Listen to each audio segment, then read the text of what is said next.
Alright, so my audio's on. Your audio's on. Derek's turned on. I think we're all set. I'm ready. Now we're all turned on because Derek is turned on. So the guys were interested in how I wear my pants so tight with my genitalia. I don't think interested is the word. Concerned. It's more concern. Yeah. And I told them, and I'm going to do it, I'm going to take a side pic of my crotch in my jeans so you guys can see the little cup, the little nice little lump. I place it. It's like Tetris, guys. I go in there with the parts, and I just maneuver it around, squeeze Tetris? it, pull up, boom. How many pieces do you have down there? I've got more than 2, baby. Oh, man. Can you do a Dude, full I Tetris? don't know who you're trying to appeal to right now. Like, I really don't know which crowd you're going after. But one pervert. I do know this. It's working. I do know that. The one pervert viewer. Still a conversation every week, so Yeah, I guess if I was and I promise I don't do it for you guys' attention. I'm still getting it. I think it's the continual effort to win Sasan's heart, but I don't really know if that's working. So I love every every time like I post something about him and I being together. He responds seriously like, "You have no shot with me." He's just being honest, or he's playing hard to get. He's playing hard to get. At some point, you're gonna scare him away. You gotta watch out. You're gonna scare him away for good. You're coming on I don't too know. strong. I legit think both of us are crazy, but like in our own ways. Like he has his craziness. And I have He's mine. absolutely crazy.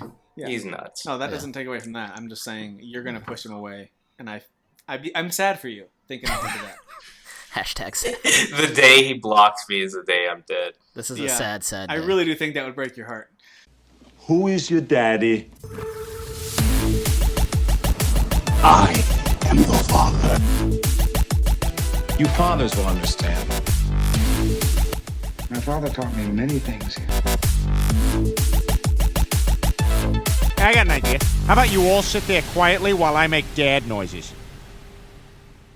All right. Well, let's go ahead and get started with episode 187 of Fathers of the Grind. Thank you, Daniel. Appreciate that. So we have 2 Dans on the show this week. Of course, it's myself and Derek. No one cares about us.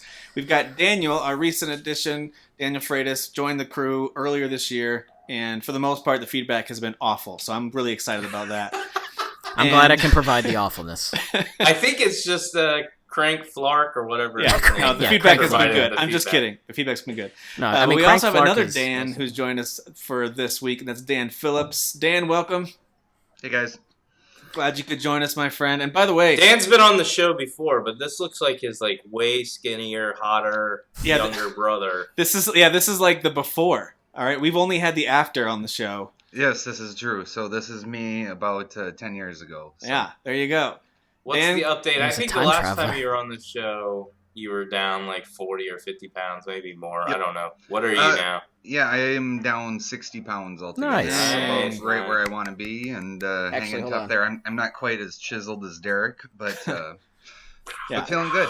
And listen, all jokes aside, I'm very impressed with both Dan and Derek in the last year or 2 that you guys have really taken that health to the next level. I'm impressed. All I've done is grow a beard and stay the same. I stay the same weight and grow beard. That's all I did. Tim's impressed by all the D on the podcast today. Wait, Freitas, don't. That's not. What did he say? I missed that. I said he's impressed by all the D on the episode today. That's not a quote. I'm not going to use that to start 3D. The show or anything. I need a laugh track app so I can do like fake laughter after I'll my let hilarious I'll let you look that up while I get us rolling here. Just give me a second. All right, well we are here to actually talk about video games and such. Hang on. Do you want to talk on the show, babe? Want to come say hi? My daughter's in here and she's looking. This is his blow up doll from last week. Oh my gosh! Jesus. It's my 6-year-old.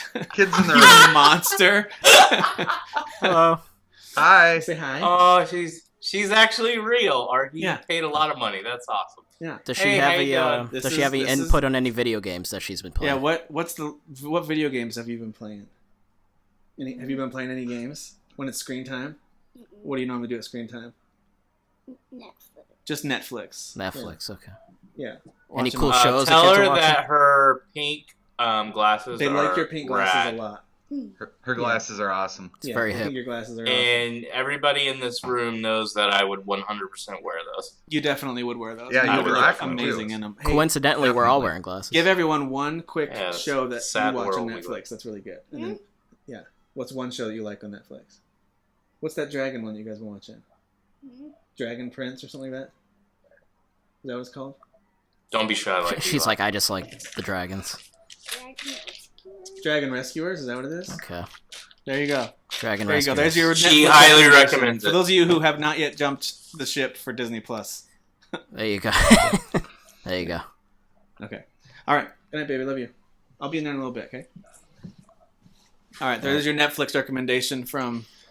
I still don't know how I took part in making that child. She is way too cute to be mine, but whatever. I'm not completely convinced, but let's keep going. Move along. Yeah. I'll get some DNA tests and then we'll roll. By the We'll bring way, on to the Maury show. Freitas and T, your video just went out. Was that just for me? Oh. I mean, I can see everybody. yeah, I can see them too.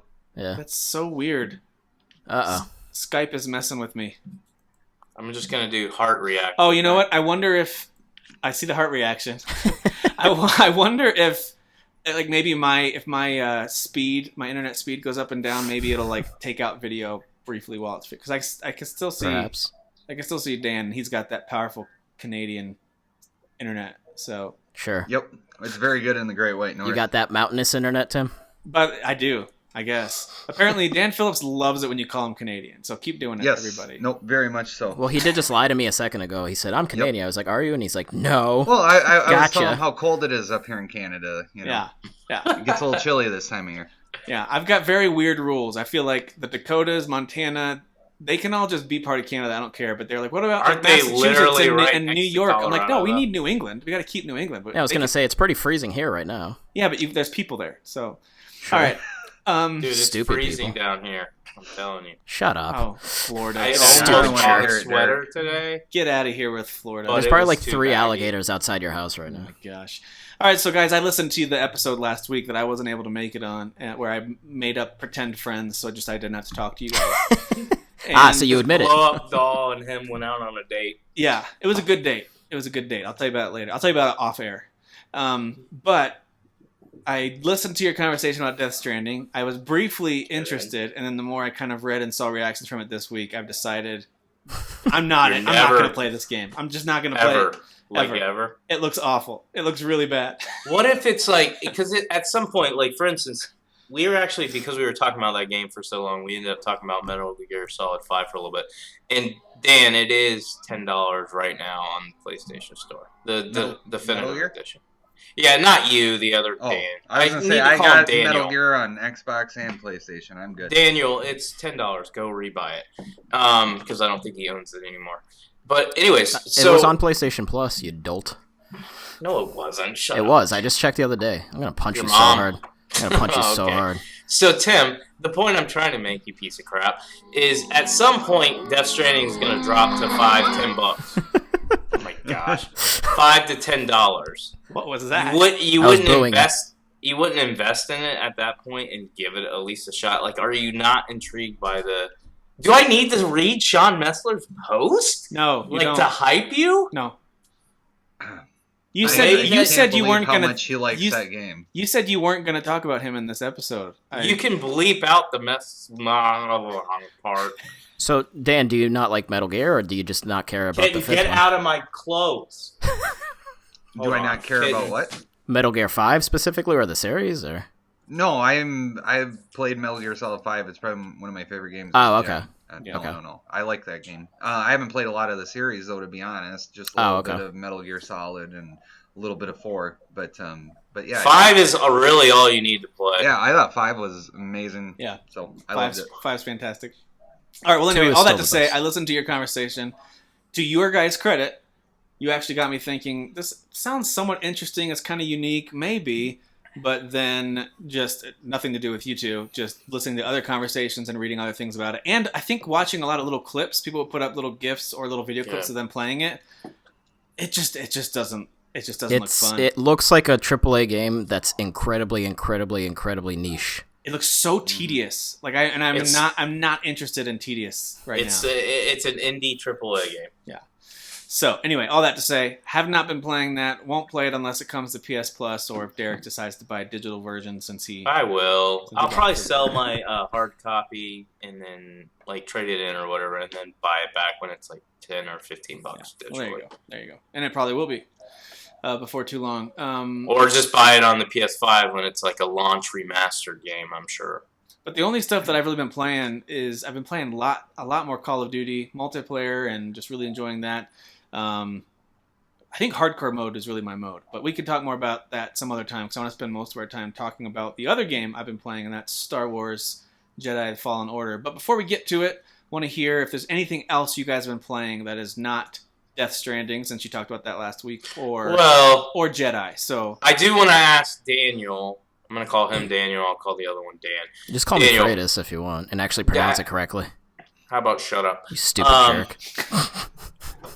Have you played Death Stranding anymore?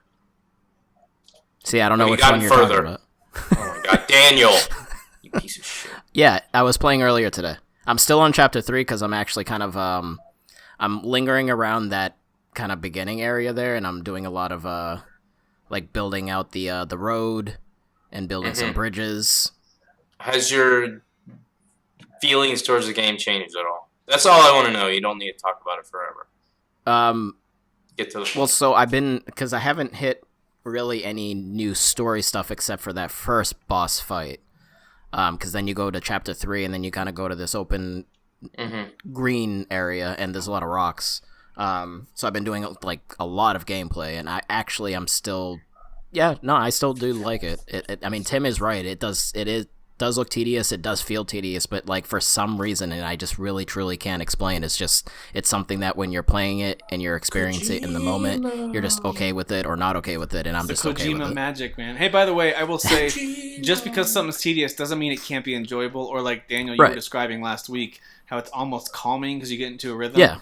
That's how I would describe my time with something like Sea of Thieves. I totally get why some people don't like it at all. Totally get it. But I got into a rhythm of that game, and even though it can be tedious, to go out there, get your treasure, go all the way back, sell it, and hope you don't get hijacked in the meantime. And especially sailing by yourself can be a little challenging and tedious. But I totally get it. I totally understand how it can be like a relaxing thing for you. Gonna sound super corny, but like, so a lot of the vibes of the game is like they're trying to bring America together, right? Like that's actually part of the story because he's crossing the country and kind of getting all these like MAGA. Yeah, there you go. Yeah, MAGA. To the MAGA network in the game. I would cry if he really called it that. What if at the end of the game he puts on a red MAGA hat? That'd be amazing. Kojima comes out, he's like... But like the reason why I was saying I'm lingering around in that area because I'm building like the bridges and the roads, it's like that helps other people. So like when I'm creating something in the game, it sort of pings other people, and I don't know how it works server wise, like if it's like people that live near me, so to speak, or if it's just random, but like it's helping them, and people are also building other structures and that's popping up in my game. It's cool. So it's people helping people, kind of that nice concept where and we talked about last week. Together. That was one of the things I liked about it, and I haven't even touched the game since we talked about the show. So you see how impressed I was by our own conversation, how much I wanted to play the game. So basically, it was all for nothing, and you're a liar. I am. I should have taken it back in that 48-hour window. Good episode. All right, well, what about our guest? Let's let Dan from Canada or Dakota or Minnesota, somewhere up north of here. I'm sorry, Dan. I just like to bust your balls on that stuff. But hey, I'm all right with that. So. Tell us what you've been playing other than playing with people's heartstrings with that fancy new bod you're rocking. So cheesy. It's like Sasan and Derek over here. Yeah, no kidding. I think I'm. I don't know if my beard's just red or if I'm getting red. Yeah, he's getting uncomfortable. That's the whole goal here. All right. By the way, if you're watching the YouTube video of this, I got moved into our baby room, which is in the middle of getting painted. It is really bright and pink in here. And that's not your room? This is not my room. It's definitely his I thought it was the new game room, honestly. It's the new game room, yeah. You got it. It's his man cave. Yeah, fantastic. All right, so Dan, Phillips, go ahead. Yeah, so I could care less about Death Stranding right now, so I am not Thank you for your honesty.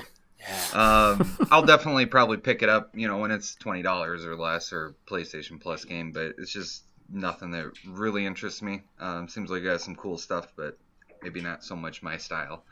What I have been playing on the Xbox, I've been playing Outer Worlds, so a couple planets into that. Enjoying that so far. It's a good game. Haven't been huge in the Fallout series over time. Usually get a little ways in those games, and I don't know if I just get overwhelmed or what, but I usually don't finish them. Enjoying this one. Seems a little smaller, a little more streamlined, so I'll probably get through it here at some point. Otherwise, just started Jedi Fallen Order, which we'll talk about here a little later. And then on my Switch, I've been playing a little Ori and the Blind Forest. Pick that up. I played through that once before already, but it's just perfect on my Switch. Looks Freitas, you got to get that game. Yeah, I'm definitely gonna. I'll probably get some gift cards for Christmas, and that's absolutely gonna be one of the first 2 games I grab. So. I feel like that's a Freitas game. No, totally. I love it. It's some of the best platforming I ever played. Just beautiful looking game, cute. Great story. But yeah, I had like $5 in gold coins, so it cost me $15. Totally worth it. Nice. I actually bought the game, the definitive edition, and now I bought it on Switch. I love it. I'll keep buying their stuff. Yeah, it's not that expensive. I'm down with that. Yeah. No, totally. Good stuff, too. Otherwise, on the Switch, I just picked up Pokemon Sword, so I just started that, too. I'm not a Pokemon guy. I've played a little bit of Pokemon Y, but... for the most part, haven't really been into the handheld versions of the games. With them getting an actual full console release, I decided I'd give it a shot. So picked that up, just a little ways into it, maybe in an hour or so, and I'm really digging it. Ni no Kuni is one of my favorite JRPGs. The familiars in that, very Pokemon-esque. So I really dug that. I don't know if it's the art style or whatever, but since I invested so much in that, I really think the Pokemon franchise could be something I enjoy too. It's a little more kiddish, but I appreciate for what it is. Nintendo has a good franchise. You know what's crazy about the mainline Pokemon series is it's so childlike in its animation and then the dialogue and the story, but the RPG elements are so deep. It's crazy. It's really crazy. And it's real. You should write a post about it. How deep it is. Like just how deep. Yeah. How deep it is. I think I will. Tell us how deep. I think I will. Absolutely.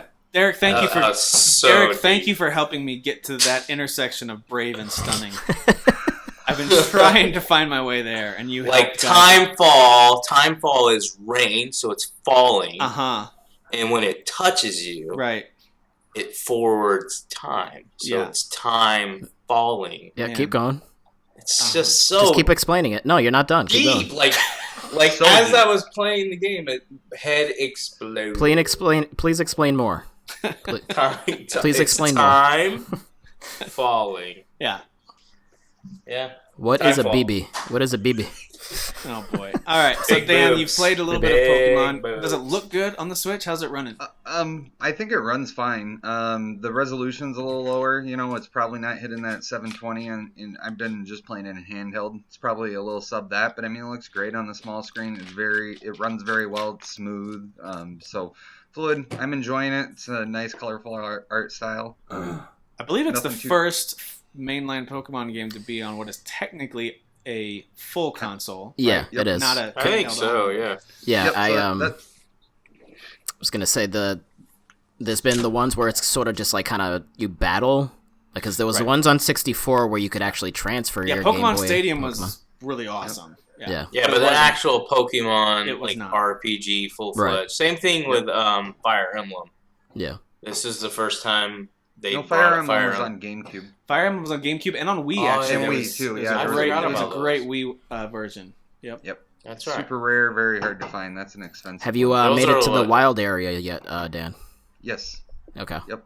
So I'm a little ways into it. I mean, I play a little Pokemon Y, so I know what to expect with the RPG mechanics, and it does go pretty deep, like Tim said. So, it's enough to keep you entertained and enough going on there. Yeah, I don't know what it is, but I feel like there's some kind of little chemical hit of excitement. Like, I don't know if it's a dopamine or what it is. When you catch a Pokemon and you add it to your crew and you feel them powering up, dude, that becomes this really weirdly addictive loop.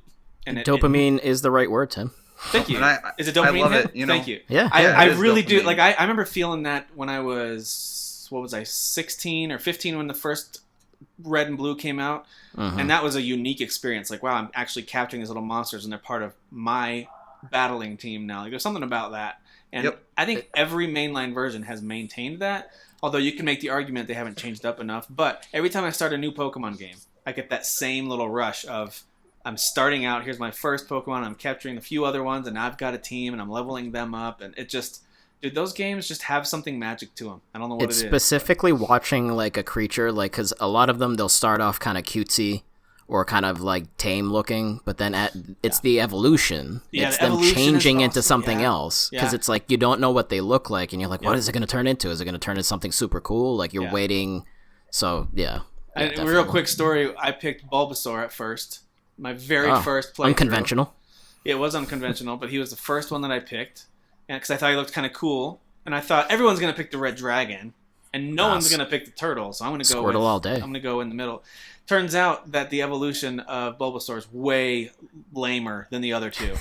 So one becomes a gigantic turtle with giant cannons on its back. One becomes this huge fire lizard that can breathe fire and is so cool. And one becomes a giant fat flower. So it's like, Hey, Venusaur is a special guy, okay? Yeah. Yeah, he certainly is. Anyway, we digress. So, but Freitas, you've been playing this one too? Yeah, Tim, I'm doing that thing that I keep saying I don't want to do, which is playing like 1,000 games at once. So let me just rattle off real quick. So we did finish Luigi's Mansion, my wife and I. And overall, is it a recommended buy? Is it a recommended wait for a sale? What is it? Yeah, no, I would say definitely buy it. It's definitely very wholesome, fun. The puzzle aspects are fun. There's a couple of moments in the game where I'm like, they could have done this a little differently. It feels like repetitive, but it's literally just a couple moments, and at the most, it's like a half. How long did it take? Like 16 hours. Oh, really? It's longer so it's a decent length. And then, do you feel like, hey, this could have another playthrough, or we could revisit and discover stuff we didn't do, or do you feel like you pretty well completed it? So there are a couple additional modes. There's a multiplayer mode, and then there's like a mini game mode, so you can do that stuff. I mean, she said she doesn't she wants to hold on to it because like we'll play it again and like kind of do some other stuff. There's gems that you find on every floor. We don't know what they do, so we're gonna kind of maybe go back and find those, see what happens. Yeah, those kind of games you don't want to get rid of if you're going to play it again, because it's never going to go down in price for the most part. Yeah, it might drop like $10, but Nintendo games, they hold their value. They do. Although they're having some decent Black Friday sales. There's like going to be some off. of the some of the major ones. I forgot what store. They're $30, like Zelda, Mario. Yeah, there are a few. Sometimes a store like Target or somebody like that will have a surprising sale out of nowhere, especially Black Friday. But anyway, so. Finished that, immediately went into Pokemon. Technically still playing Story of Seasons. Technically still playing Cat Quest. And then I have Death Stranding, Outer Worlds haven't finished. Call of Duty, which Dan and Alan forced me to buy. I've been playing Call of Duty too. That's it's fun. Yeah, and it is fun. And then I realized, oh yeah, there's a red box near me, so let me go see if they have Star Wars, which they did. So I grabbed that. So I played. Dude, you're juggling way too much. That's crazy. It's overwhelming, Tim. Too many. Well, that's good, because if you're going to be on the podcast, you need to actually play relevant games. You know, you hired me, so I'm here forever. You can't. There were take 10 months. Definitely did not hire. There were 10 months where you didn't. Tim play has 51% of the and he's still the bulk of the say in this stupid relationship that him and I have. I swear to God, next time I'm down in Florida, I'm gonna uppercut you so hard. Actually, Derek we're went just gonna through go a period straight of on the time where he cruise. was like, I buy games, but I just want to play Rocket League and work on my body. I'm just gonna run all the time. I like that. I like the and way play it Rocket sounds League. from Tim. Thanks, man. Yeah, you're welcome. It's like half surfer, half mostly idiot though. Yeah, but it sounded really gay. Yeah, and that's what I like. Yeah, so. Yeah. All right, so let's talk about me. No, let's not do that. Yeah, let's do that. So first thing I want to talk about. I'm gonna finish. You're still. Oh, is that the new controller? Talking? Yeah, go ahead. Turn off that blur. I need to be able to see this thing. Oh, that's what she said.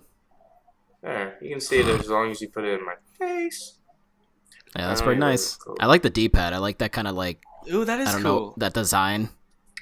So yeah, can I see the back of it? I want to see the little paddles on the back. I've never actually, other than, oh look at that. He wants to see your backside. For anyone who's just listening, we're looking at a new Xbox Elite controller. Nope. Again, Nope. not someone's anatomy. Derek Teague, no pants. So I got the controller. It came in on Tuesday, and so I'm using it for. At first, I was using it on my Xbox One, but I actually got. I'll unplug it real quick. I got this in the mail today, and it's the Xbox. I don't know if you can see it. Wireless adapter. So now I can play all my PC games, which is what I'm mainly gaming on now, with this bad boy wirelessly. So I'm very, very happy about that. As far as like for those interested, is it worth $180? I'm gonna say no. I didn't pay $180. I already told the story. I ended up paying $66 out of pocket. I think $180 for a controller is ridiculous. Yeah, also. Because when everybody was hyping it, because you get in these groups and you start seeing people talk about a game. Like even Tim was like, "Oh, I wasn't interested in Death Stranding at all," and then he hears people talk about it. His interest peaked, and then he heard them talk more, and then it went in a different direction. Same thing with like controllers, consoles, all that stuff. Once one's gonna start releasing and people start talking about it, you start getting intrigued, you start getting a little hyped.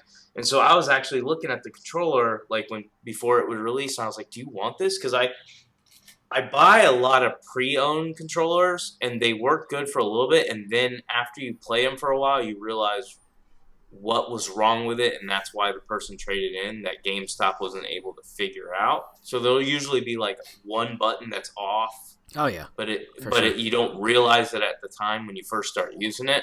Anyway, so I haven't had like a really good controller, and so I was like, I'm interested in this. But I saw the $180 price tag, and the way my brain works is I'm like, $180 on a controller, or I can spend $20 more and get a Switch Lite. Like, you're talking about an entire console. Or you can buy 3 games. I mean, you could buy literally all sorts of... So that's how my brain works, and I'm like, no.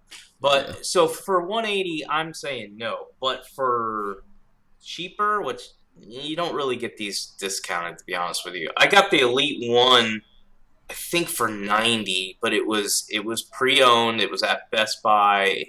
And it was like a year after it launched or whatever. It took a while. So you're not going to get a discount, so it's whether you're really into this tech, whether it's worth it. Is it an upgrade over the first one? Yes. It plays and handles real well. It has a lot of little tweaks to it that the other one didn't have. Accoutrement? Like it has a wireless charging system that comes in the little case, the nice little case you get with it. It's a nice little charger that you just put on. It's magnetized, so it latches onto it. There's no plugging in or breaking it at all. And then obviously you can change the sticks and all that stuff. I'm not going to go into a full review. But overall, I'm happy with my $66 purchase for this. I have no plans of trading it in, selling it, or anything like that as of now. I'd like to hold on to this controller and it be my main one. But I love the fact that I can play it on my PC, and I can play it on my Xbox One, and I can switch it real quick. Really good. The only other thing I would talk about before we jump into Star Wars is I did finish Red Dead Redemption 2. Took me over a year. I had that game at launch, and I finally finished it. I would say my overall review is I do see why people love the game. I understand it. But for me, it's too slow. The narrative's fine. It's not like it's not interesting. It has interesting parts about it, but nothing that I'm like, oh my gosh, this is so mind-blowingly good. It's not. It's okay. I prefer Marston over what's his face? Arthur, yeah. Arthur Morgan. So I actually like Marston more. I don't know why. I like the voice actor, and I just like the character better. But I felt like the game dragged way too long. That's just my opinion. I did no side quests. I will say that's a good thing about this game. You can mainline it, and you don't feel like you have to do anything on the side. The side is truly side. You know how there are some open-world games where, like, there's side quests, but you really have to do them to level up to even do a main quest. This game doesn't do that because it's not really an RPG. You can just mainline the story, and I did that, and I still felt like it took forever. So unless literally a year. I will say the side quests Yeah, but the side quests in that game does really bring out more of the character stories and more of the interactions with the different characters in the game. So if you're into the story and narrative and what's going on there, if you do the side quests, it really fleshes everything out, connects you with that world a little bit. So why you don't need them to do it, to level up or whatever, they are still worth doing and really do. They're worth doing if you're not Derek T. Derek T doesn't care about fleshing out stories. When I played that game, I just kind of let that be the game for a while. So I even did a lot of the hunting stuff, which I thought was fun. Yep. And a lot of that does take a lot of patience, and you just have to be quietly exploring. And I totally see how that's not appealing to some folks. But when I was playing it, that's all I was playing. And for whatever reason during that time, I didn't feel the rush of, I got to finish this so I can go do other stuff. And if I did feel that, I could totally see myself skipping through some things. But maybe that could be a topic in the future. Yeah. And what you just talked about, Tim, and that's like an actual real conversation where we think this through. Like, games have always consistently come out, like new games, new IPs, but not at the level that we get. This whole generation's been really good about it, where there's really no, if you're a hardcore gamer, I'm not talking about casuals, there's no real downtime. Like the most, when people are like, man, a game's not coming out, it's like usually like I've got 1 month in between this huge launch and this next launch of something.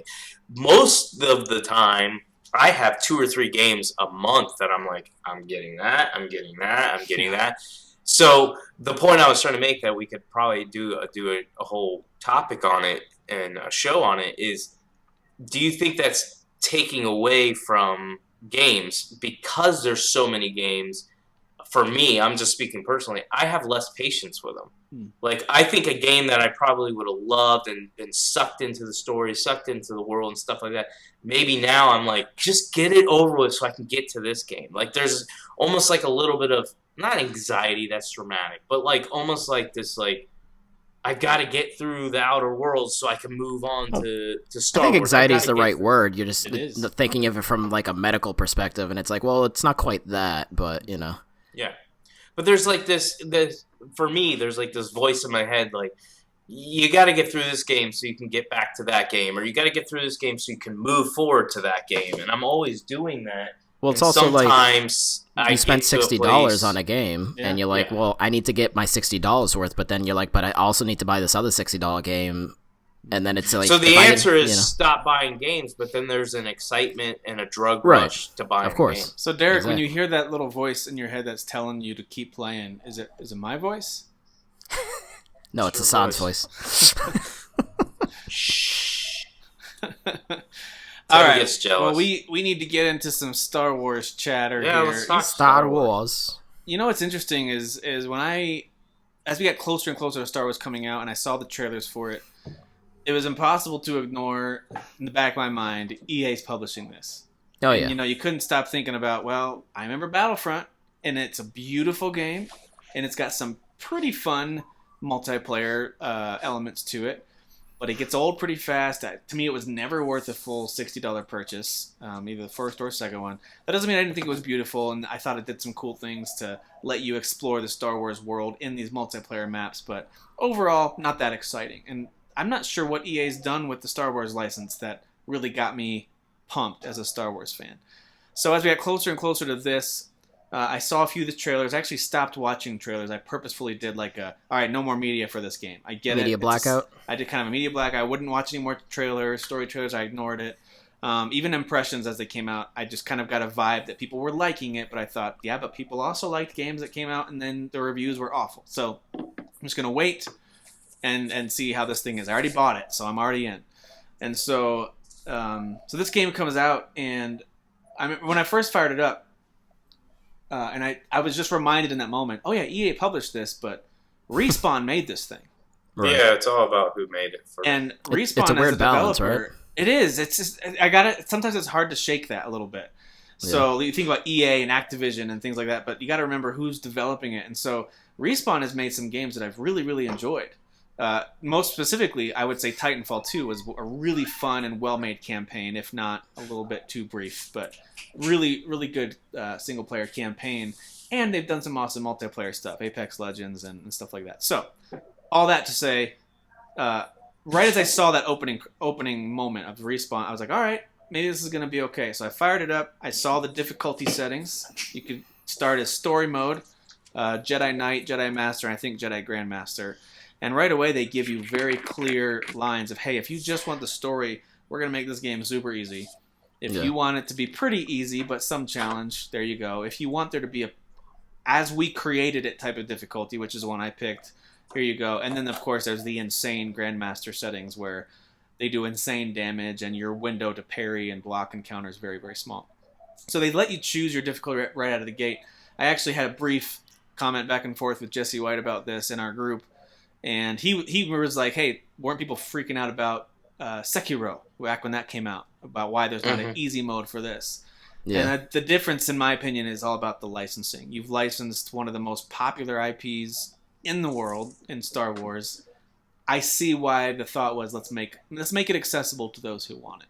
So I'll start off with that. As the game got going, I immediately was starting to realize this is a little more intense than I realized. I thought it was going to be more, what's that Force Unleashed? I was kind of expecting something a little more like that. Very light RPG mechanics and okay combat with a fun Star Wars universe. This game is way more than that. I'll let you guys talk a little bit about it, but just wanted to give you my first impressions. Like the scenario that I was going into, expectations were mediocre, and I have been blown away by this game as I've been playing it. But it's a good way to go into something. Then you're more pleasantly surprised. Absolutely, so. Yeah. Yeah, I didn't watch a lot on this game either. I just actually most of what I knew about it was people talking about it in groups. Whenever they would post like this game's supposed to be like Dark Souls and stuff like that, and so I was like, okay, maybe I should go find out what that's all about, because I, again, and I've said this before on the show, I don't have as much patience right now for games like that, so I like the Dark Souls combat and all that stuff, but I don't really want that experience. Does that make sense? And so if I was actually responding to Jesse White, I would say the difference is who made Sekiro and who made this Star Wars game. Not just that it's a Star Wars franchise game, but it's the fact that From Software, that's what they do. Like, they're not creating a game to tell you an amazing story. I'm not saying they don't have stories in their games. They do. They're creating a game. The whole purpose of it is to make it difficult and make it challenging to challenge the players.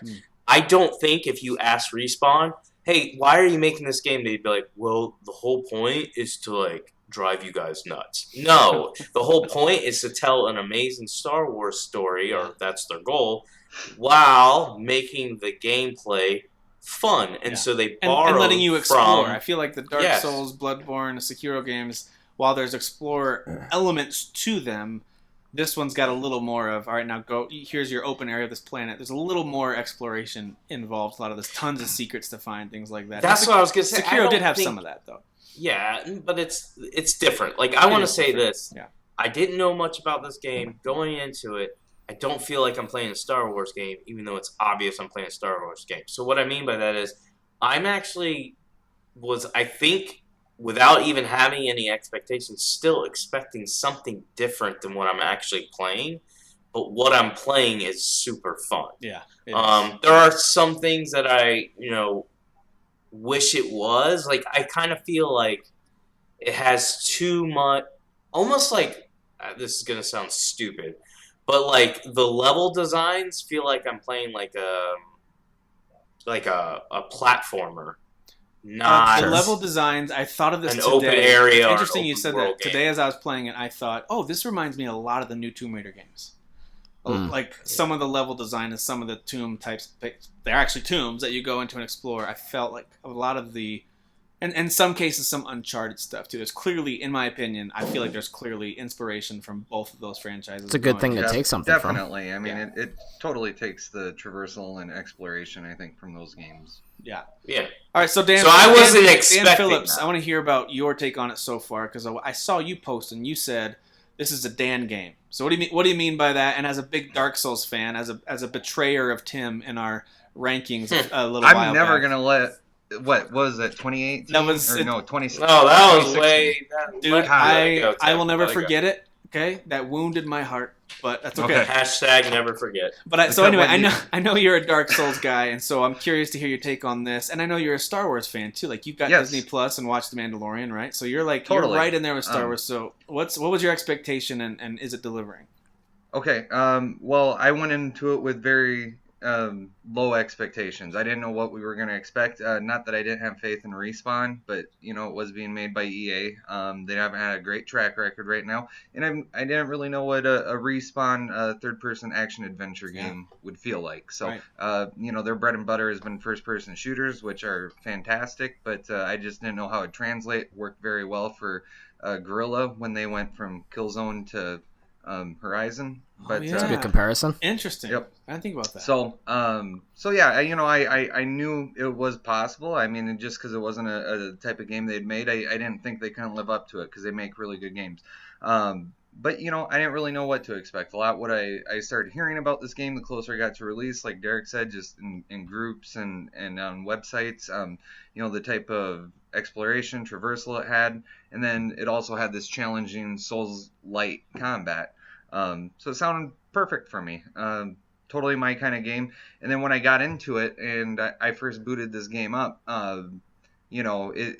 you can definitely tell Lucasfilm's involved with it. The sounds, the music, everything is completely Star Wars. Yeah.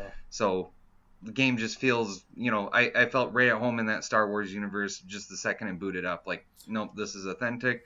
It's great, feels good. And I honestly like the main character. I think he's an interesting kid. So I didn't at first, and I thought he looked really bland. But now that I'm playing it's all right. It's all right. But at first, I was like, what? They couldn't have designed someone a little more unique than this? Right, and I like the actor, the guy that plays him, but I also thought, just right at first, he's very just not saying much. You don't know much about him. There's a little mystery to him, and he's kind of this young Jedi. But once it gets up and going, the cinematics are great. Everything looked amazing.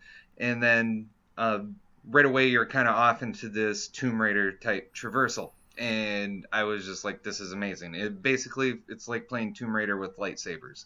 And that's with much better combat. Can I just say that? Much better combat. One of my biggest problems with the Tomb Raider modern series, as much as I enjoy it, I love the stealth, but when you actually get into open combat, that's when its warts start to show, in my opinion. I like some of the gunplay in Tomb Raider. The bow and arrow, I think, is the best. But but at least the melee stuff in those games has never the been melee exciting. stuff. Yeah, no, the melee is not great. So this is a nice change of pace. Yeah, definitely. But those are kind of the games I like. Explorative.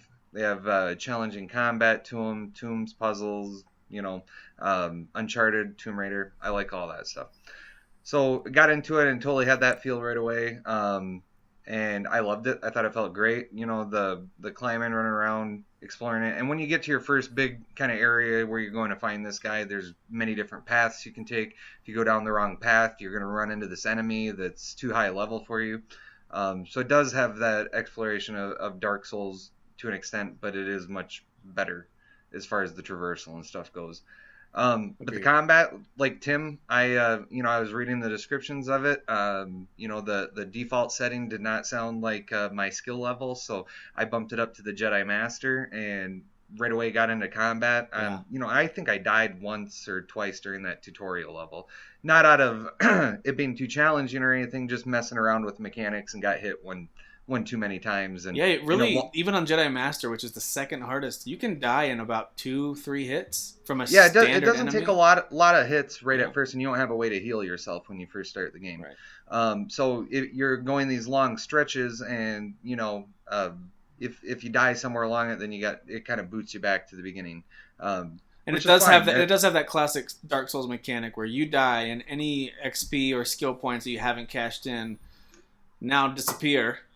And they don't disappear. You can retrieve them from the enemy. Yeah, they're tied to the enemy that killed you, which is if you've played any Dark Souls game, or a lot of other games have copied that mechanic as well. Even stuff like Hollow Knight copied that mechanic. Mm-hmm. So So if you're familiar with that, I like that. I really like that idea of there's a consequence to death, but you've got one shot at getting it back before it's gone for good. So I do like that. It's a risk-reward type thing, where you don't know if you want to keep pushing yourself, seeing what's down that path around that bend, or do you want to go back to the bonfire and rest? And if you go back and rest, if you then all your enemies then are all back. the enemies respawn.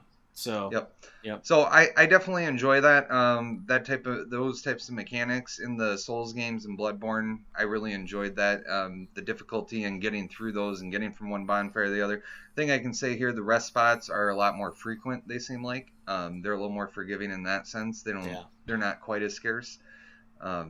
But there are a few times though that when I finally saw that meditation circle, I was like, finally. There were a few moments that it was like, dude, I needed to heal so bad. I'm down to like no health, and I fought all these enemies, and I'm like, if I see one more little stormtrooper, I'm dead.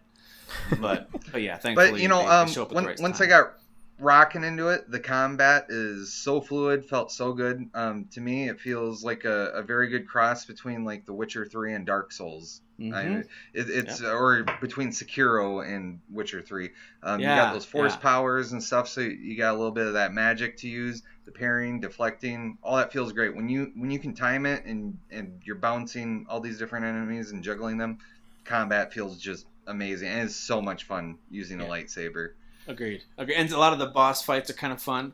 I mean, there's not that many mega boss fights. There's been a few, but I would say certain enemies, even if they just have a little blue health bar above them, it's like a mini boss. Like, and I haven't got too far in the game. I'm only a couple hours into it right now. I haven't got any time with it today.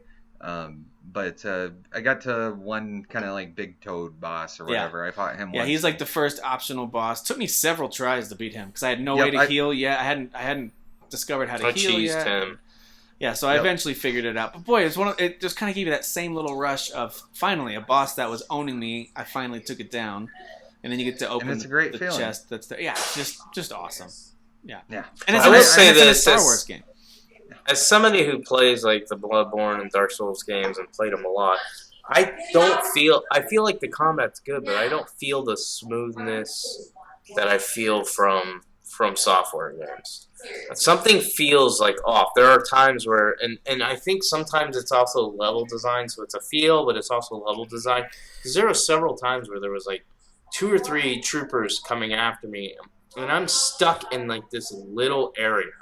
And so I'm trying to dodge, and I'm getting stuck on walls, and that's pissing me off because I'm like, okay, I'm trying to get space. I need space because the camera's going crazy now because it's got like 2 enemies attacking me simultaneously, and I'm trying to move, and my character's actually, and this happened multiple times, not one time, disappeared from the screen because I'm like stuck on a wall or something like that. So there's some little things like that where it's like you can tell this is their first journey down this path of creating games like this. And again, Respawn is, like Dan was saying earlier, they're known for first-person shooters, and they do a heck of a job. I mean, the guy who runs the whole Respawn company, he's one of the original creators of Call of Duty, like the Modern Warfare game. Yeah. So that's their MO. But since they've had so much success, they've built out their studio. And so they have several teams now. So we're going to get more and more games. We're going to get way different types of games. So they're obviously, they don't want to be limited to one style. And so them coming out and creating this game, for this being their first shot at a third-person action melee game, not a shooter, they've done an amazing job. But for me personally, again, I'm just saying, I don't feel like it's as smooth as a From Software. That's a bummer about that camera issue. Like I haven't had an issue where I got stuck like that. I've had one glitchy moment where I force pushed one of the stronger enemies that you face. They got like the purple glowing staffs or whatever. I think they're purge troopers, what they're called. Anyway, so I'm battling a stronger enemy. I do a force push, which doesn't really toss them way back until you really upgrade it. And so it just pushed them a little bit, but it got them stuck on the edge of this cliff, and there was kind of a... Spoilers, force pushes in this game. Sorry, my bad. Thanks, anyway, Tim. So he kind of got stuck there, and he couldn't move. And so I could get close enough to him, hit him a couple times. Like, there was a few glitchy moments like that, but other than that, I haven't had for the most part, an issue with the combat, but what Derek's saying isn't totally wrong. It's not quite to the par of, I'll even admit this, I think Bloodborne has some of the most like pixel perfect, timing perfect combat. And we can't really deny that. It's absolutely 100% true. Got it. But it's now that you're talking and I'm thinking about it. Sorry, Dan. I'm just going to say this real quick and then you can talk. It's the evade and then when I go back to swing. So what I mean is like when I'm playing Bloodborne and I evade an attack and then I hit the attack button, in Bloodborne it comes right to the enemy. Like I evade him and then it goes right to it. Well, you got to unlock that move, man. There's an evade and kick. There's an evade and kick. Well, there's that, but I'm talking about even there's I think one of the skills is your reach level or something like that. But my issue is there's times where I'll evade or even like think I'm close enough to an enemy and he just does this and he's like not hitting him and I'm like, go. It's almost like an auto lock, like you're wanting it to like read that I'm trying to hit this enemy that I'm already locked on. Go to him. Don't just swing right here when he's right there. Does that make sense? I mean, so it's the same thing. I haven't had like that, in but I see what you're Bloodborne, saying. if I evade over here and I'm locked on this enemy over here and I hit the attack button, he's gonna go to him. That's what I'm talking about. Yep. I don't feel like this game has that. Maybe it is a skill that you have to unlock, but right now I'm going to say I'm 4 hours in. I'm on my third planet. Maybe so I might have played more than I even realized, and that's probably my biggest gripe with the combat. Everything else, like the whole exploring, unlocking, and like I unlocked the dual spoilers. Lightsaber. Spoiler.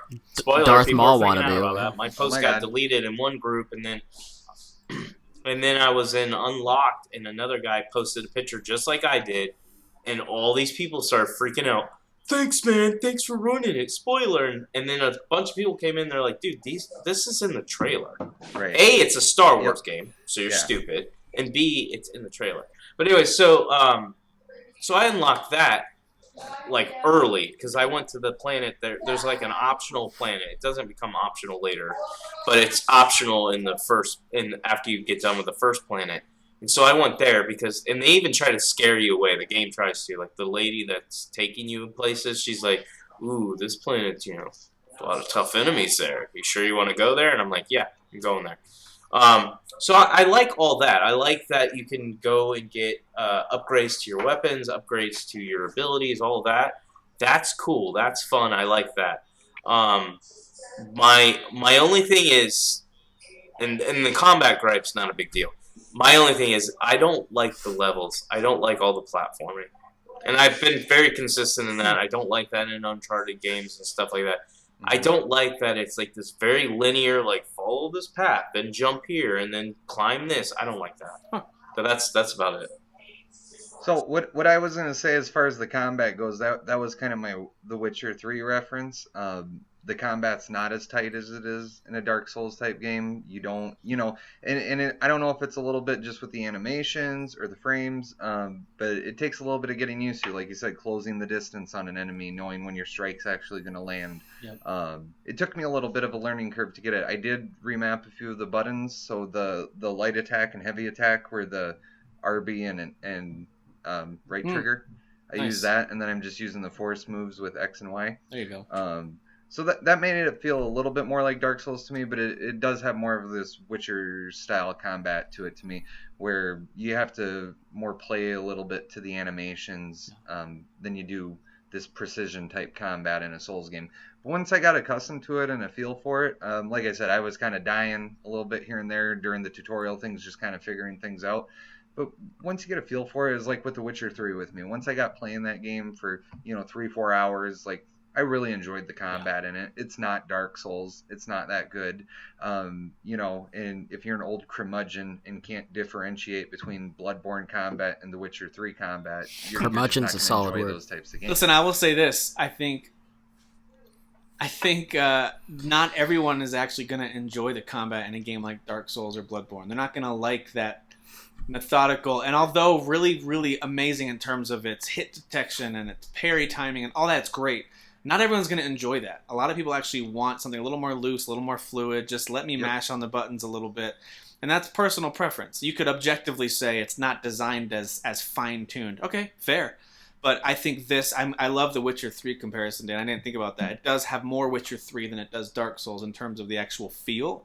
Because the way you roll reminds me a lot more of Geralt than it does of any character I used in Bloodborne or whatever else. But anyway, all that to say, I do think the combat is a lot of fun. And once you start figuring out patterns and timings and you start unlocking additional moves and learning how to save that force energy, which is pretty limited. You can't just sit there and throw force powers all over the place. Yeah, you can't spam that stuff. That's precious. That stuff is really important. Slowing them down or doing a charge attack. By the way, that's how I close the distance, is you hold Y on the Xbox at least to do a charging attack. But that takes up force power too. So as soon as I could, I unlocked the move that allows you to build up force power even when you're hitting an enemy who's blocking, which has helped a ton. Because you can only rebuild force power by doing damage at first. So eventually you can unlock an ability that lets you build it up by hitting someone who's blocking. So I recommend that. But I did go to this planet called Dathomir first. That's the first planet when I had a chance to go somewhere I went to. That was probably a mistake. I died a lot. Because I wasn't leveled up very high, and I just wasn't very good at the game yet. So I died a bunch. But I kind of forced my way through that game little by little, chunk by chunk. I got through the areas and unlocked shortcuts and eventually finished as far as I could into that planet. And then when I went to the other planet, Zepho, which I recommend, if you haven't played this game yet, go to Zepho before you go to Dathomir. Then that was way easier, I thought. Let me just say, yes, if you want an easier journey, but Dathomir is where you get the dual blades. Yes, which is awesome. That totally opens up another area, another way of playing the game. So it's a little bit less direct damage, a lot more crowd control, better blocking of lasers and stuff. It's really cool. Plus, if you play, I will say this, because we talked about Sekiro and why I didn't love it as much as I like Bloodborne and Dark Souls, and it's because Dark Souls and Bloodborne has this loop where you are leveling up and unlocking. Well, really, you're just leveling up, right? And you do it by killing a bunch of enemies, then going and using their souls or whatever you earn to then level up. And then you just repeat the process. So if you're under level, like if you're having trouble with a boss, you just keep leveling that up or keep killing the same enemies over and over and keep doing that process over and over. I'm doing that in this game. Like, as soon as I started the game, I find a little area where there's 3 or 4 enemies, and if I see they're giving me a lot of experience, then I'll kill them, go back and level up, then go kill them again, and keep killing them over and over until I hit a skill point. So before I even got to the 3rd planet, I had unlocked all the skills that were available at that time, which was like 7 or 8. Yeah. Wow. And you would think, oh, this is how my brain was thinking. As soon as I unlock all of them, it'll unlock the next. It doesn't do that. No, it's just different story points that'll unlock the next level of skills. And that happens. The point is the skill points are, yes, you're unlocking skills, but you're also unlocking.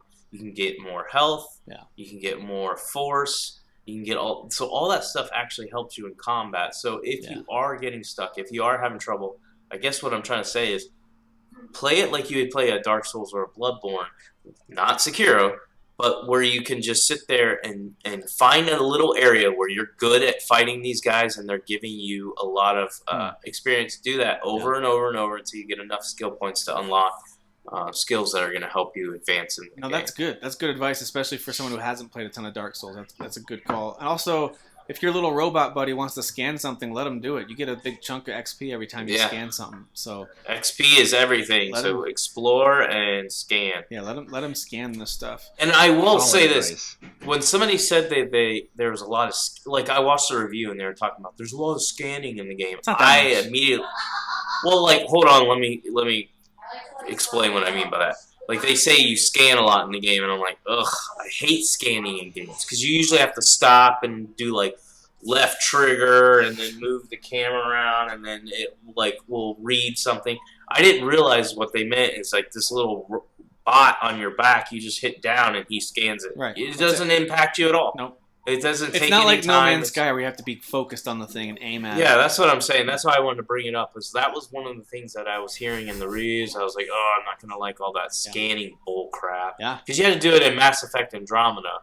If you wanted to get experience points, you had to, like, scan. I hated that. It was so dumb. I will say this, too. If you scan enemies right after you kill them, it actually can give you a little piece of advice on how to fight them a little bit. And so sometimes it's not. Sometimes it's obvious, right? But for the frog, I'll just recommend if you need to fight the frog boss, fight one of the smaller frogs on that first planet first, and then scan it. That way, it gives you a secret on how you can more quickly dispatch the big frog. I'll just put it that way. So stuff like that, which is cool. There's that, or you can just cheese him.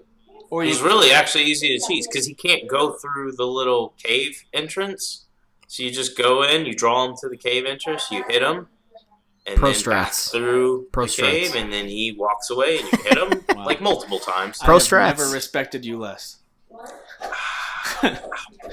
All right, hey, if the game lets you get away with it, it's not cheating. Play smarter, not harder. All right, That's so what she said. Freitas, you grabbed this game out of Redbox. Did you get a chance to play it yet? And what do you think? What a cheap, you wanna buy any cheap games? gamer, by the way. You're so lame. Like, I don't know why you're on this podcast. We're trading Dan's. That one are you done talking? Games. Since you talked for the last like 13 minutes. My bad. I'm done. So yes, I did play it. Oh, shut up. What? That's because Crank Flark likes me. Yeah, well, I don't really care if Crank Flark likes me or not. He's going to talk over you. What a cranky. Get him out of here! Get him out of here! So I played that first planet there with sort of like the junkyard planet there, and then sort of the very beginning of is it Bogano? Yeah. And I kind of purposefully only played that much. I actually like stopped. I was like, I'm enjoying this, and I'm gonna like have this on my Christmas list. So have my wife get that for me because I definitely can tell that it's a game I'm gonna like. So, right. And I have and it's not a short game. I have like 30 games to play right now. It's like 30 hours. Quite a while. Yeah, exactly. Beat it. So you guys said like Dark Souls and Bloodborne like 37 times, and I was just waiting to interject and be like. So hot take, not to like, I guess like insult you guys, but like I think it's getting a little lazy in the industry where we compare everything to Dark Souls and Bloodborne. Because to be honest, I don't think it's that close to those games, other than the concept of parrying and blocking and then that sort of stuff, which games have done before Bloodborne and Dark Souls, and that's just what everybody. Well, because it doesn't feel that way. His movement doesn't feel like a Dark Souls game. If you want to go deeper on that, it's yes, you're parrying, you're evading, and stuff like that, which other games do. But what the biggest change that Dark Souls did, besides the biggest one is the fact that you can lose your experience, and then you have to start doing over, that. And it refreshes everything. So that's an obvious thing that they took from that game. The second thing would be every encounter is more meaningful and more difficult. Yeah. Yes, there have been difficult games before, so I understand that. But the way games were designed before Dark Souls came out or Demon Souls came out, the way all games were designed is if I want the player to have a more difficult time, I just put more enemies on the battlefield. Okay, so if I'm playing a first-person shooter, the beginning of the game, you have 1 or 2. As you level through, there's 10, 15, 20. That's how they design games. Dark Souls, Demon Souls, Dark Souls, all that changed that because they went, no, we're not going to add more. We can if we want. But we're just going to make them more difficult, make every hit matter, every encounter matter. Everything is strategic. Every enemy is different. Now, I will say this game, they are showing me different enemies, but they still throw a lot of the same enemies at you.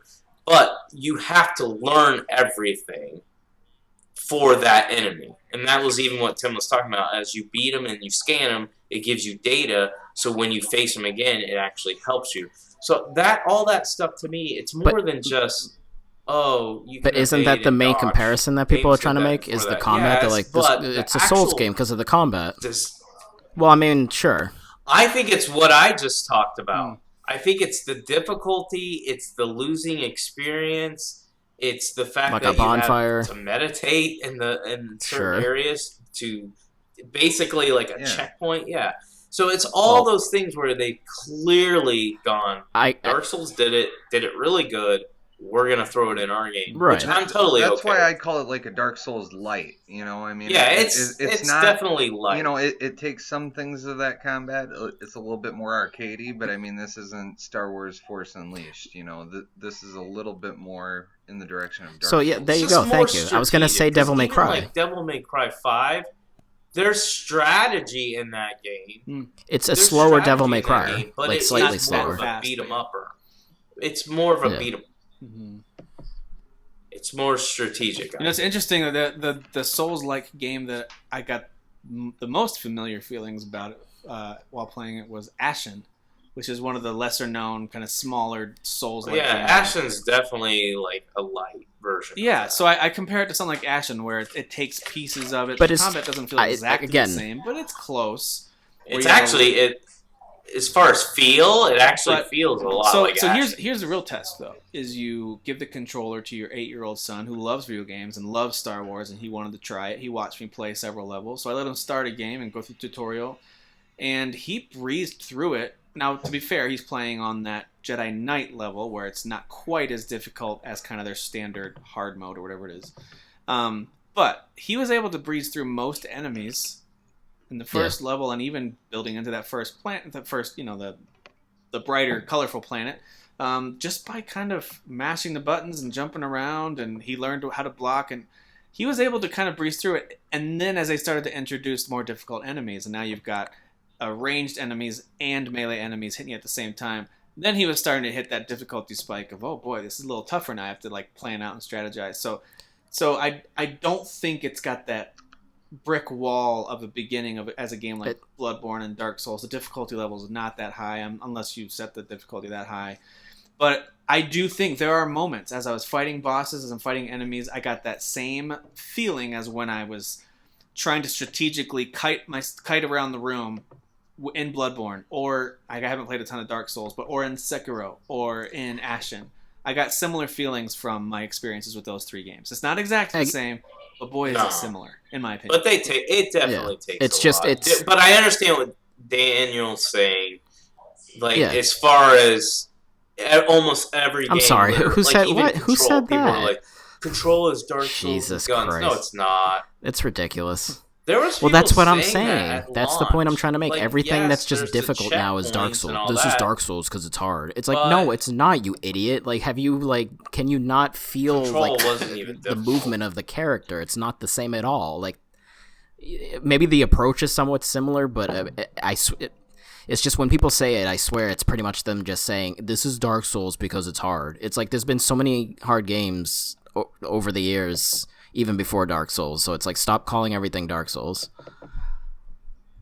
No, but I think they're accurate in saying games like this, Ashen, they're all melee games with all those things that we've already talked about. I'm not going to repeat it again. The bonfire like thing with the meditating, I get that. That's fine. And then the sort of losing the experience and then having to go back, that's fine. Again, I was more speaking to how people say this is like Dark Souls because the combat. It's like, no. If anything, it's more like a Devil May Cry or I don't know. I was even thinking like a little bit Onimusha. I mean, Witcher 3. But Witcher 3 is not similar to Dark Souls, I don't think, either. I think Dan nailed it. So you lock on an enemy and you can evade. No, there's certainly differences, no doubt about it. But there's definitely differences. And I think Dan, when you were talking about it, you said it's like Witcher 3 and Sekiro, and you mentioned a few other comparisons, and certainly I think that's more accurate than saying everything borrows from everybody. Yeah, no, I mean, you can play not a straight Dark Souls comp. You can play Dragon Age Inquisitions and feel like you're playing Diablo, but the reality is it doesn't play like there's Diablo. magic in it. There's like one thing and dragons. Characters have horns. It's the same. So, but overall, my overall thoughts is I'm actually, and I made a post about it. Before I played the game, I said everything this game sounds like this is going to be my game of the year. So that that tells you like my hype level, like at the last minute, this is when the reviews released, jumped up. And I would say overall, so far, I'm probably 4 or 5 hours in. I don't know how deep I'm in. But I would say, I knew it. I paused a little bit for you guys. But I would say that this game has lived up to my expectations, or what my expectations became after the reviews. I wouldn't say it's exceeded it. I'm just hoping that it goes beyond it. Like, as far as, I hope I stick with this, because I've noticed a trend the last 2 major releases, and that's The Outer Worlds came out, and I'm like, freaking love this game. Haven't gone back to it. Death Stranding came out, I'm like, oh, it's not as terrible as I thought it was going to be. I think I'm going to keep playing it. Haven't gone back to it. So I'm hoping I don't have this conversation with you guys and be like, oh, I freaking love this game. But I will say this, as we're talking about it, I am like staring at like the clock and going, okay, am I going to be able to play after we get done talking, or am I going to bed? So there is a desire to play this game. It is really well done. Yeah. I want to hear, Daniel, you, other than us being all completely idiots, what do you think about the game? Yeah, I was going to say, as far as like my thoughts so far, I've barely played it, but no, it definitely feels fun. It feels very Star Wars. I think they did a fantastic job of trying to make like an actual solid, good game that's within this universe. I think that EA needs to get a little humbled and start maybe, listening to the actual developers and letting them do their thing, because they made a fantastic game, and it's a single player game that doesn't have stupid microtransactions in it.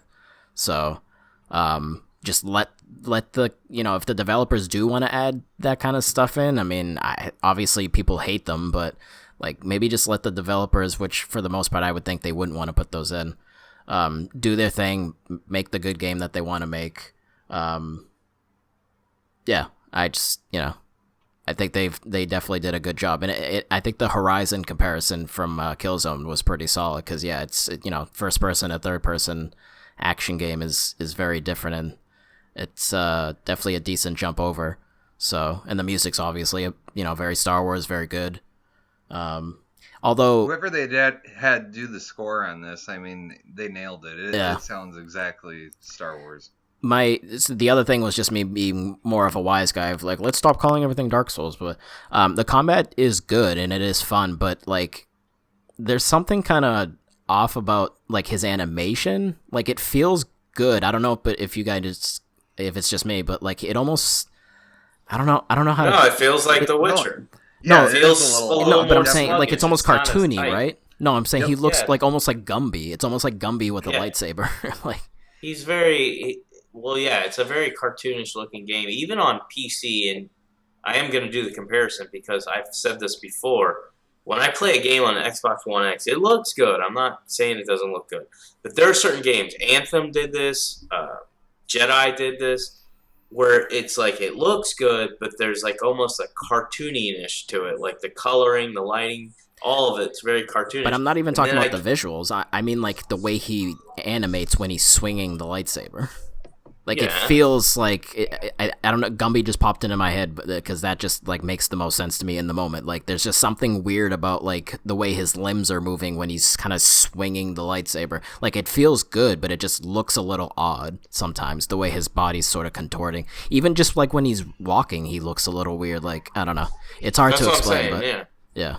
But that's why I said The Witcher 3, because I feel like he moves in combat like Geralt. Yeah. But even when he runs like Geralt. Like it's very not sluggish, because that makes it sound like it's like not good, but almost there's a sluggishness to it. Arcadey, very like a sluggish arcadey. Yeah. And it like over exaggerates sometimes. Yes, it over exaggerates, but it also is like feels a little delayed at times. Yeah. Guys, I know why Dan's having trouble with this game, and it's because he's using a PS4, an old school standard PS4, and we're all playing it on Xbox or PC. So I had to dig through all the like the spider webs and like all the old technology, all the rust, all the rust. Really, dude, you gotta do what you gotta do. Bro. You gotta upgrade, bro. I'm just busting your balls. Hey, listen, PS5's coming out next year, so you do bring up some interesting points. I think valid ones. Overall, I do think the visuals are fantastic. You know, some of his specific animations and stuff aside, which that's legitimate. It does look a little bit weird at times, I guess, but for the most part, I think the animations are great. I love the battle animations, especially some of the finishing moves you can do. It's a good looking game. When you time those, the finish animations are so cool. Yeah. Oh yeah, both I love that on the main bosses and the smaller enemies. So where he good. kind of like rolls off their back and then like swings upwards. There's, at them. yeah, like, there's I a bunch that. of them I've discovered, depending on how you finish them off and who else is still around. And you can use those finishing moves. I mean, they make you invulnerable when you're finishing them like that. Yeah, so yeah. If you're juggling a group of enemies, you can really use it to your advantage.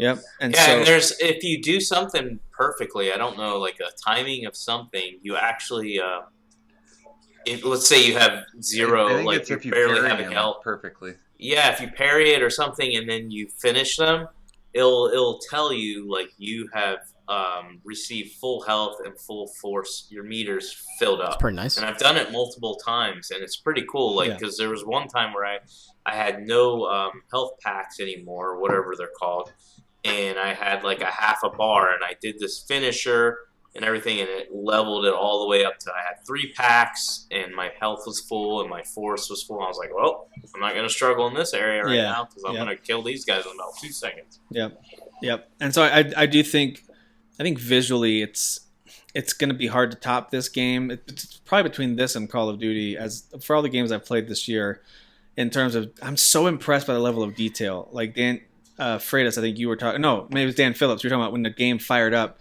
and all the details, and you felt like you were in Star Wars right away. It just felt like it definitely. Yeah, did. and they really paid strong attention to that. So if you looked at the details during those cutscenes, as the camera zooms in and the robot kind of bumps into a wall, and you see like the grime and rust on the ships, and as you arrive on Zepho, for example, for the first time, you see all the vines and moss kind of growing on the side of the buildings. Everything looks lived in and old and like it's existed for a while. And that's what made Star Wars such a special sci-fi movie way back in the day in the first place, was it was no longer pristine, totally clear aluminum and gray plastic everywhere. It actually looked like a kind of grimy, real, quote-unquote real sci-fi universe. And that's what made Firefly so appealing, that TV show. And that's what makes, I think, Star Wars in general so appealing. That's what made the Battlestar Galactica show so appealing when that came out. And that's what makes this game really feel like it's 100% part of the Star Wars universe. They just nailed the visuals, I thought. I think it looks great. Yeah, they need to let the Respawn definitely, however this game ends, obviously, I'm sure it'll end in a manner where there'll be sequels. I think they need to kind of let them do a little more, what's the word I'm trying to think of, kind of like give some more input into like what they should be doing in the future. Yeah, because EA has the potential to be more of an Ubisoft, like a big money company, but actually like caring about the people in the games, making gamer-centric games that still make you a lot of money. Yeah. I think Ubisoft is a great example of that. Yeah, I think you're going to see this game on the MPD for November. I mean, I think this game is going to sell very well for them. Yeah. Outside of Call of Duty, perhaps a Madden or something like that, it's going to be. Never mind just it being Star Wars. It's a good Star Wars game or an excellent Star Wars game. And it's a great Star Wars game. Seriously, this is the best Star Wars game in probably a decade. The timing is perfect. You've got the 9th and final movie of this trilogy coming out next month, and you've got the big Disney Plus Mandalorian stuff that just happened as well, and that's going to be ongoing every Friday for the next few weeks. So timing couldn't be better. There's a big Star Wars wave hitting us right now. So I'm overall very impressed with it. I actually had I was off on Friday and I was home, so I got a chance to play a lot on Friday and a little bit more today. I'm probably 10, 12 hours into it and absolutely love it. I feel like if it wraps up now, it's going to leave me wanting more, but I'm very satisfied and I love it. And if I still am only halfway through it, I'm pumped because I've got a lot more to play. So I 100% will keep playing this one through. Also, the story has some interesting moments too. I'll say that I'm not going to spoil anything, but there's some really great, like, oh man, they really thought through how they wanted the story and characters to play out here. Like they actually put some thought into this. It wasn't just, hey, let's give someone a lightsaber and throw them in there. Like it's really good. Let Respawn run EA. It's a very good story. Has a great villain. I love the villain in this game. She's amazing. Yeah, the villain's great. About time they actually put a woman where she actually no, jeez. All right. evil and terrible. I know. Sure. Sure, that's Also, Stop making women heroes. That Start lady, making them that what lady they who really are. plays I know, your like, go for the obvious. the actress who plays your friend on the ship, the one who's Sarah, I think her name is Sarah, something like that. I think, yep. That actress, I feel like, has been in so many video games recently. We just saw her in Call of Duty. If you played the Call of Duty thing, she was one of the generals in that, and I saw her in something else too. She got a very distinct face, and I was like, I just don't see her. Yeah. Guys, I'm saying Wolfenstein over and over. She was in Wolfenstein with the afro, right? Was that her? Jeez, was that her? Oh, okay. Yep, it's that black comedian lady. Yep. She used to be on She had Mad the big TV. fro. Okay.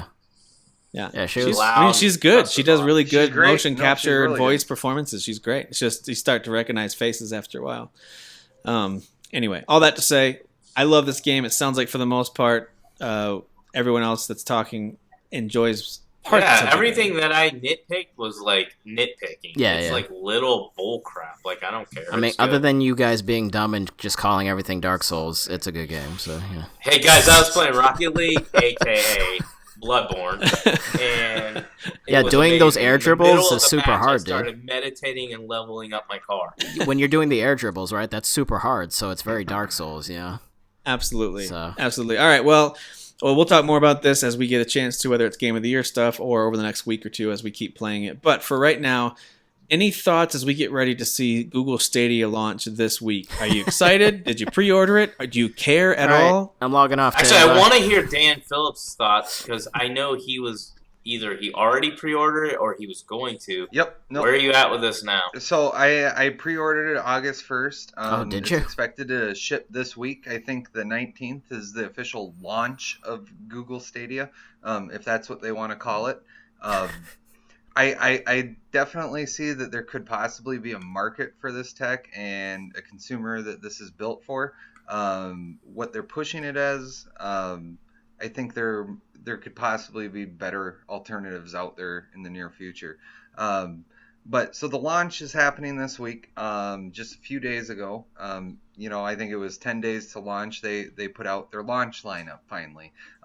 They've had a big list of games that's going to be coming to Google Stadia, and they've been very vague on what's actually going to be there when this service launches. Yeah, people seem to be pretty underwhelmed by the launch availability. Well, it's a lot of games that are out already, right? Well, it's 12 games total. I'm pretty sure they've all been out, and I think there's one exclusive, and I think it's some type of indie game, more or less.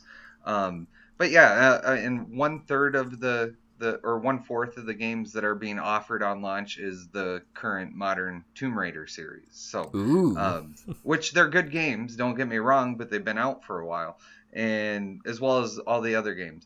But so I pre-ordered. I got the Stadia Founders Edition, and that was $130. It comes with the Chromecast, a controller, and then 3 months of their, I don't know what it is, Prime subscription. And with that subscription, they're going to give you free content at sporadic intervals. I don't know if it's monthly or what, but when the service launches, Destiny 2 Shadowkeep will be the free game that the founder members get. So, that's cool. So that's honestly, the reason I have interest in this, I'm not like Derek. I don't have a high-end PC. It's something I might explore in the future, but Well, let me say this before you go, because I know where you're going, and I want you to say it. But a lot of people canceled their pre-order because of this xCloud from the XO conference. Yeah, we're gonna get to that. We're gonna get to that next. And I'll get. So that's why I want to know. I'll get to xCloud here in a minute, which I think is a direct competitor to what Stadia is doing, and I think they are offering the same type of services, just maybe on a better platform. But as far as Stadia goes, I don't have a high-end PC, and the draw for me to Stadia, I own all the consoles. I'm a console gamer. If I want to play something in 4K or whatever, I'll do it on my Xbox One X. But what draws me to it is there are games on PC that are exclusive to PC that you can only get there. And I think it was Baldur's Gate 3 is the big game that's going to be coming out. It's a PC game, and it's going to be on the Stadia service. So somebody like me that doesn't have a PC or access to the games that play on the high-end PCs, if I could get it through the service, if it streams well and everything, it's a good avenue for me. I felt the risk was very low for me getting into Stadia. I have some Roku streaming boxes, a 4K one for my 4K TV, and I like the Roku platform. But my streaming box it doesn't work great all the time. It's kind of fritzing out, so it's like I'm at the point where I need a new one. Well, the Founders Edition comes with the Chromecast Ultra 4K or whatever, and I haven't ever used the service, but Roku does have some limitations, some Netflix content and other things you can't stream in 4K on a Roku, even on a 4K streaming box. So I'm hoping some of the 4K streaming options are better on the Chromecast. I've never used one, but I figured I need a new 4K streaming thing, something me and my wife can use so we don't have to fire up an Xbox or something to watch Netflix. So I need to replace that anyways. That's $70, $80. And then it comes with the controller. And the controller, it's a Bluetooth controller, so I could use it, pair it with my iPhone or anything like that and use it as just a generic Bluetooth controller. So if I'm looking at that, really paying for a Chromecast and a controller, that's basically what I'm paying for here. With the Founders Edition, I get 3 months, a free game, which is going to be Destiny 2. And, I played my fair share of Destiny and Destiny 2, but I haven't done Forsaken or Shadowkeep or anything like that. So this will give me an opportunity to play a little bit of that. But we'll really do, I'm excited in the tech. The tech is what, really interests me. I like getting in on these types of things and trying them out. So I want to see, does this work as advertised? Because they're advertising very low latency with it. They got Mortal Kombat 11, or it's 11, right? 11, yeah. Yeah. Yep. Yeah. Mortal Kombat 11's on the service. Destiny 2's on the service. These are very Twitch, high-intensity input type games. So how is that going to feel over a streaming service? The only streaming I've ever really played is a little bit, whether I'm streaming from like my PS4 to my PC or my Vita or my Xbox to my PC. I've done a little of that just to monkey around with it. And, the input's good, but you can still see some latency and stuff like that. So I want to see how this is actually going to feel. How does playing a first-person shooter? I know how Destiny 2 is supposed to feel. I've played plenty of it on PS4. I played a little bit on Xbox. So I know what this game should feel like and what that experience is. And I want to know, is that the same experience I'm going to get on Stadia? Yeah. So I think that's going to be a real good insight into what this tech is. What can it do? The only thing with the whole launch, I wouldn't really call it a launch. There's a lot of things that Stadia is boasting, these great things that the service is going to have. The launch of the service is going live without a lot of these key features. Right. The only way to get 4K 60 frames per second out of these Stadia games at launch is through a Chromecast Ultra, which comes with the Founders Edition. But if you're a snob like Derek and you have this really awesome PC, you cannot get 4K 60 frames a second on a Chrome browser on your high-end PC. So to me, that's kind of an issue. Not an issue for me, but there are people with their PCs, they want to experience it like that, let them. But for whatever reason, that's not going to be there. Family sharing won't be there. A lot of the things they said as far as where you could have save states and share those with friends and sharing your game, a lot of that type of stuff's not going to be there. So they came out with this big, beautiful list, making this service sound just amazing. But when it launches, it's very bare bones. Right. To me, I think it would have been more fair for them to call this a preview. And it's not so much or like a beta. Yeah, something they that had, a lot of companies do. Yep, and they had a beta for this last year, and they had it with Assassin's Creed Odyssey. That was the only game you could play if you got in on the beta. I got in on the beta, and it told me my PC, the latency was too high on my laptop, so it wouldn't allow me to run the beta on my PC at home. I tried it at work where my internet connection is much worse, and it allowed me to do it on my desktop at work. And that makes sense. It was, yeah, and I didn't understand. I have much, much better internet at home. It's probably about 10 times faster than my work internet. And it was not a good experience. It ran like shit for me. Sorry, Tim, you're going to have to bleep that one. But yeah, come on, man. I'm sorry. You got to keep you on your toes. So, I wasn't overly impressed with the beta, not at all. And I was very skeptical, and I waited a few months or a month or so. I don't know when the pre-orders went live. I pre-ordered beginning of August, but there was a thing you could log on to the Google Store, and it'd take you to the Stadia page, and you could run a test on your computer or whatever to see if your internet connection would support Stadia and what resolution and frame rate you would get with your internet settings. So I think the recommended settings for 4K 60 frames per second was 50 megabytes down, and when I ran the connection test, it said I had 95 megabytes down. So almost twice as much as what I need to run 4K 60 frames a second. Now, when you say 4K 60 frames per second, have they said that it will be native 4K? I don't know. And then the other question I would have is, as a PC gamer, like, you get to adjust the settings of the game, like.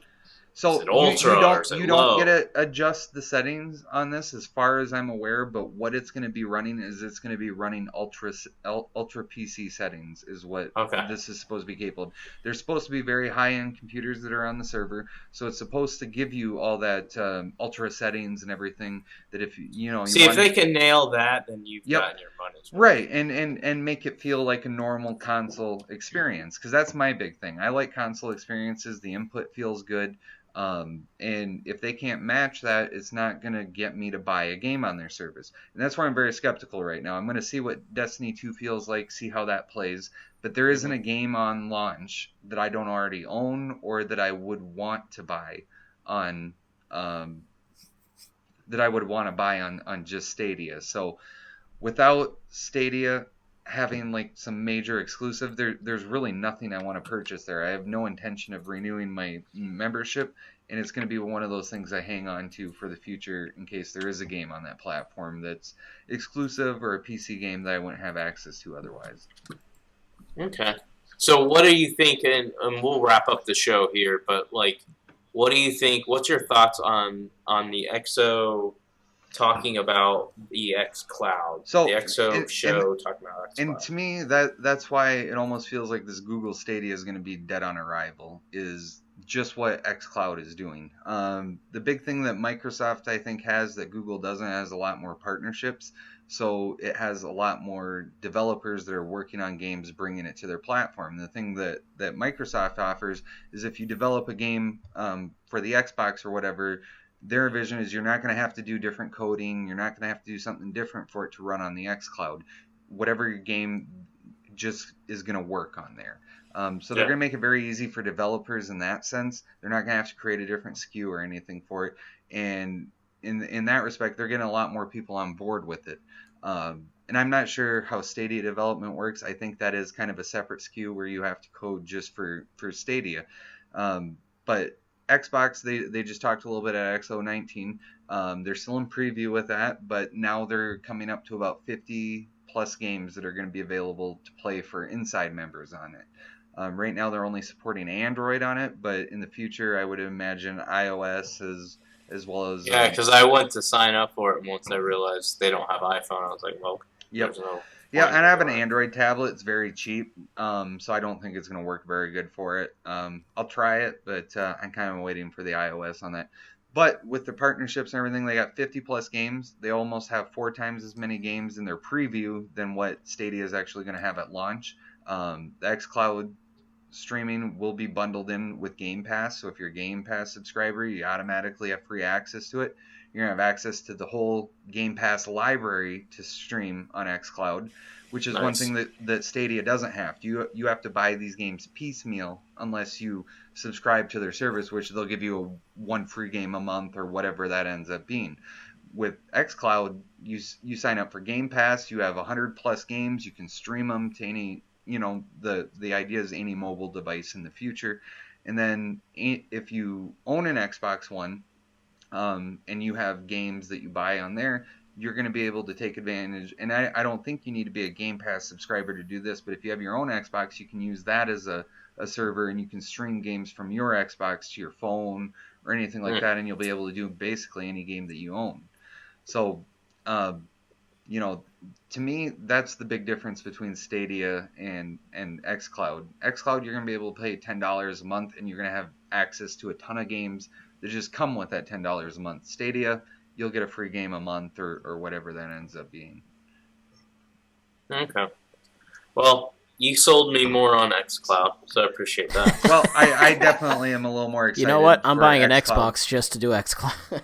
Well, and that's kidding. the beautiful thing about xCloud, it. Daniel, is that you don't need an Xbox to do it. And that's what Stadia is see? selling this on. You don't have to buy a console to have Stadia. Ah. Well, you don't have to buy an Xbox to run xCloud. All you need to do Yeah, is... you don't even have to buy what Dan's buying. No. Like, they have a free service? Well, they're going to have a free But it's service for 1080p. Stadia that comes out in 2020. If you want to play it this year, the only way you could do it is in the Founders Edition. The free one's going to come later. That's why I think this should be more of a preview than an actual launch. It's just not even service complete. It's weird to because they're gonna have an actual type of console box, aren't they? That you can. Is that what you ordered? No, It's no, that Chrome, there's no box. the 4K. It comes with I a got it. Chromecast Okay. Ultra. It's just their streaming box is Got what it. it's like a little dongle. But with the xCloud, so if you just wanted to sign up for Game Pass, you Daniel, you're a peasant PlayStation person. Yes. You This is could true. take your PlayStation DualShock 4, pair it to your Android or iPhone, Right. and have a Game Pass subscription, and you could stream any of those Game Pass games to your phone, mobile, whatever, and you don't have to buy an Xbox. You could. You have to buy an Xbox controller. No, you don't even have to buy an Xbox controller. You can play Gears of War 5 with your DualShock 4. And I thought that was a nice little jab Microsoft took at Sony there. Just a friendly little rib that, their controllers will be compatible with their servers. So. That's fine with me. I'll play Gears of War 5 with my PlayStation 5 controller. Well, no Xbox. And to me, how enticing is that? Xbox is throwing these deals right now. You can get a 3 months of Game Pass Ultimate for $1. You could sign up for 3 months of Ultimate. Yeah. You could play Gears of War 5, Halo Reach. $45 normally, and you're getting it for $1. It's crazy. Yep. And then they give you all these other services with it, like Spotify and all this stuff, like premium service. I can do this through my laptop, right? Yep, and you can do it through your laptop, anything like that. It's I it's use Game Pass on my PC. Yep, it's just in preview right now. If you did have a Game Pass Ultimate, there is PC games that you could download to your laptop. But the xCloud, it's going to be coming near in the future. It sounds like 2020 is when it's actually going to launch. So I think when it launches, then you could subscribe to Game Pass and you could run an app on your PC to play these. How good's your laptop? I mean, could it run games in 1080p? I don't know, to be honest, because I don't really use it for games. Well, you should test it, and then you should sign up for that $1. That's the thing, with these streaming services. It doesn't matter how powerful your PC is. The only thing that matters is how good it can connect to the internet. Sure, but I'm just talking about like right now. Like if you wanted to play an Xbox game now. Oh yeah, sure. If you want to do it right now. So I have a PC. It is not a gaming PC. It was like a $600 laptop. Yeah. It doesn't have any fancy video cards. It does like 3D graphics, but very low end. There are some of those lower end type games, indie types, strategy games that I download on my PC through Game Pass and I can play. I'm not going to play Forza Horizon 4 on it, but there are a few things still. I'm curious if Gears would work on my laptop. That's what I'm most curious about. But well, it's $1 to test it out. Yeah, and it's a pretty. It's a pretty game. Yeah. Yeah, it's a pretty game, but it's pretty graphically intensive. So yeah. I think it would take a pretty good PC to run it. Yeah. Because you got to realize the Game Pass. Right now it's just you have to download it and run it natively on your hardware. Yeah. When it's doing it on the xCloud in the future, you'll be running it off Microsoft servers and just streaming it to your device. So I'll say this, and we'll wrap up the show. I take it, Daniel Freitas, you're not interested in Stadia? No. At this point. Okay. Neither am I. I was kind of, like, when it was first introduced, kind of interested. But then as I learned more about it, I was like, okay, I already have a high-end PC. Mm-hmm. I already have a Switch. It's not like I have to have games on the go. I actually don't like playing games on the go. I like to be on the comfort of my couch and play and all that stuff. So that's even why I set up my PC so I can play on the couch now. But anyways, I think the future is bright for this streaming services, I just don't think it's now, and I think Stadia has really screwed themselves, especially, and I don't think it was by accident that Microsoft had this, or Xbox had this conference basically destroying Stadia. Yeah, and the week before Stadia launches, they have XO19, and they come out with all this new news on xCloud. Exactly, and they focused a lot on that. Yep, and that was a big part of the conference. So, I definitely think they were coming out saying, hey, we're going to be a direct competitor. But I think a smart thing that Microsoft said is that they have the service in preview right now. It's going to launch in 2020, but this service isn't going to be complete for 2-3 years down the line. It's something we're going to have to continually work on and improve. Mm-hmm. And like you said, I think it is the future, but I'm not sure that future is right now. I think Google Stadia is coming out a little premature, pre-baked, and I think it's going to make more of a negative impression than anything. If the tech works and the games play and feel good as they say they are, I think it'll have a chance, but for what it's offering for content at its launch, for people that are paying this $130 for it, I think it's coming. It's not feature complete yet. So, yeah.